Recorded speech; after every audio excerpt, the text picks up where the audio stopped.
আসসালামু আলাইকুম।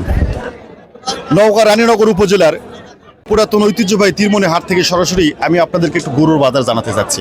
আমার পাশে একজন বিক্রেতা দাঁড়িয়ে আছে, আমরা জানবো তার গরুর দাম কত রেখেছে। আসসালামু আলাইকুম। ওয়ালাইকুম আসসালাম আপনার এই সারের দাম কত রেখেছেন? এর দাম চাচ্ছে 200 মানে 2,20,000। 2,20,000। হ্যাঁ। কতদূর পর্যন্ত দাম উঠছে? 1,60,000 দাম বলেছে ভাই। নিম্নে গোটা দাম হলে 1,80,000 টাকা। যত আমার গরু ওজন আছে পরে 7 মন। 7 মন। তাহলে এই গরু 1.5 লাখ আর 1,60,000 দেবে কি করবো এখন? লস খাবো তো, এরকম বাজারে পরিস্থিতি লস খাবো তো, এই জন্য তো ধরে রাখছি। একজন বিক্রেতা কিন্তু বলছে যে গরুর বাজার কিন্তু কম। তাই যারা বিক্রেতা আছে তারা কিন্তু অনেক লসের মধ্যে বলবে যদি এরকম দাম যদি কম থাকে। হ্যাঁ। আর্থিক লেনদেন করার সময় অবশ্যই আপনারা কর্তৃপক্ষের সামনে লেনদেন করবেন এবং জাল নোট থেকে আপনারা সজাগ এবং সতর্ক থাকবেন, তাতেই আপনার ক্ষতি হবে না।